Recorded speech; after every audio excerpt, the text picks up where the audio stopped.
తొలగించొద్దు తోపుడు బండ్ల వ్యాపారస్తులను, తొలగించొద్దు తోపుడు బండ్ల వ్యాపారస్తులను, కొట్టొద్దు తోపుడు బండ్ల వ్యాపారస్తుల కడుపులో, కొట్టొద్దు తోపుడు బండ్ల వ్యాపారస్తుల కడుపులో, కొట్టొద్దు తోపుడు బండ్ల వ్యాపారస్తుల కడుపులో, కొట్టొద్దు తోపుడు బండ్ల వ్యాపారస్తుల కడుపులో, తొలగించొద్దు తోపుడు బండ్ల వ్యాపారస్తుల బండ్లను, తొలగించొద్దు తోపుడు బండ్ల వ్యాపారస్తుల బండ్లను, తొలగించొద్దు తోపుడు బండ్ల వ్యాపారస్తుల బండ్లను, కొట్టొద్దు చిరు వ్యాపారుల కడుపులో, కొట్టొద్దు చిరు వ్యాపారుల కడుపులో, కొట్టొద్దు చిరు వ్యాపారుల కడుపులో.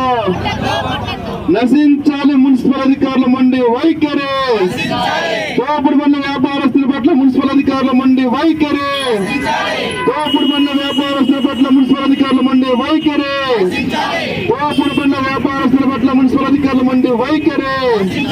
తొలగించొద్దు తోపుడు బండ్లను, తొలగించొద్దు తోపుడు బండ్లను, కొట్టొద్దు చిరు వ్యాపారుల కడుపులో, కొట్టొద్దు చిరు వ్యాపారుల కడుపులో, కొట్టొద్దు చిరు వ్యాపారుల కడుపులో. జిందాబాద్ జిందాబాద్ జిందాబాద్ జిందాబాద్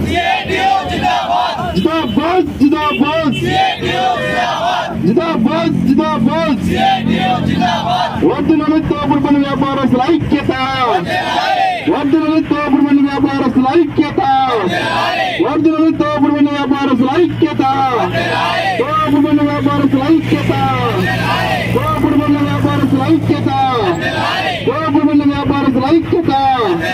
కొట్టొద్దు తోపుడు బండ్ల వ్యాపారస్తుల కడుపులో, కొట్టొద్దు తోపుడు బండ్ల వ్యాపారస్తుల కడుపులో, కొట్టొద్దు తోపుడు వ్యాపారస్తుల కడుపులో, కొట్టొద్దు తోపుడు వ్యాపారస్తుల కడుపులో.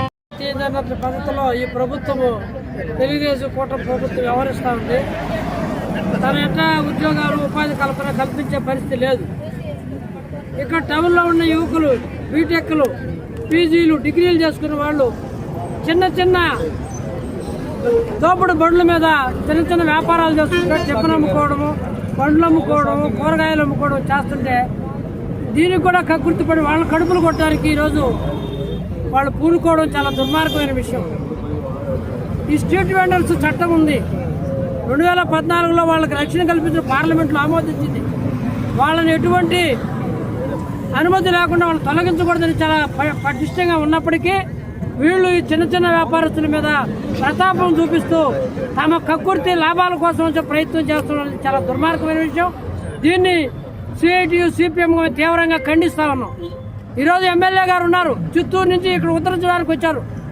ఆయన పెద్ద వాళ్ళకు సంబంధించిన ఏవైతే ట్రాఫిక్ ఇబ్బందులు వాటి పట్టించుకోడు.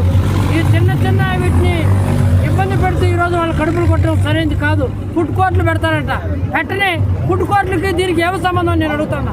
పెద్ద వాళ్ళు లేకపోతే మిగతా వాళ్ళు రాత్రి సమయంలో ఫుడ్ కోర్టులు ఉపయోగపెట్టుకుంటారు.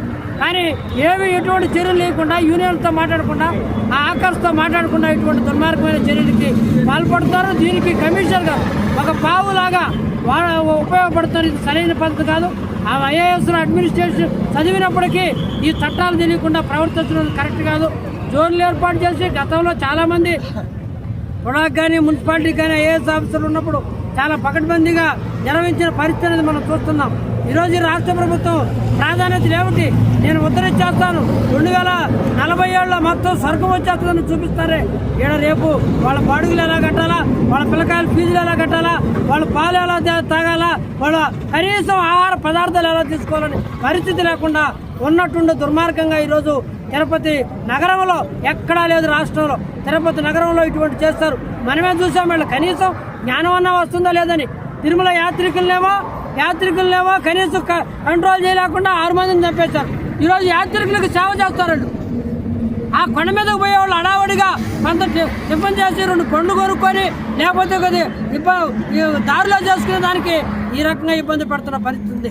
ఈరోజు మీరు చూడండి, పెద్ద మాల్స్ లేకపోతే పెద్ద హాస్పిటల్లో పెద్ద ఈరోజు సంస్థలు పెద్ద పెద్ద స్కూళ్ళు కాలేజీలు అన్నీ కూడా పెద్ద ఎత్తున ట్రాఫిక్ ఇబ్బంది, దాన్ని పట్టించుకోరు.